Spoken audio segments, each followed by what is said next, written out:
السلام عليكم. تطبيق النهاردة من تطبيقات فئة الأعمال وهو تطبيق بايلو سيتي. قام بتحميل التطبيق مليون مستخدم.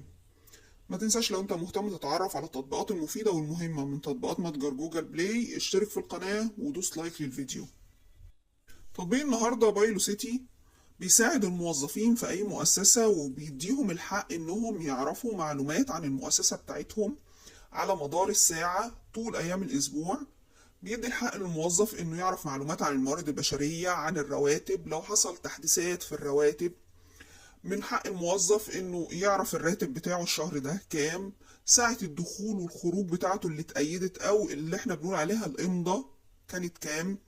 لو في تعديلات على معلوماته الشخصية بيقدر الموظف يدخل على معلومات الشركة ويعدل معلوماته الشخصية. بيقدر يتلقى إشعارات بالموافقة، لو هو مقدم أجازة بيجيله إشعار بالموافقة أو عدم الموافقة.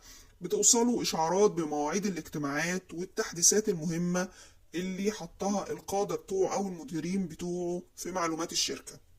كمان المشرفين او المديرين في الشركات دي من حقهم انهم يعرضوا الجداول الزمنية، كمان بيعملوا فيها تحرير او اي اضافات عليها. بيعرضوا الدفاتر اليومية والتقارير المباشرة للعمال بتوعهم او للموظفين بتوعهم. بيعملوا مراجعات التقارير الزمنية الخاصة بالموظفين. بيبعتوا الردود على طلبات الاجازات. التطبيق زي ما قلت لكم في الاول بيفيد الموظفين، بس الاول لازم تكونوا عارفين ان الموظفين اللي بيكون مؤسساتهم او شركاتهم مشتركة في التطبيق وحاطة معلومات الشركة او معلومات المؤسسة موجودة في التطبيق.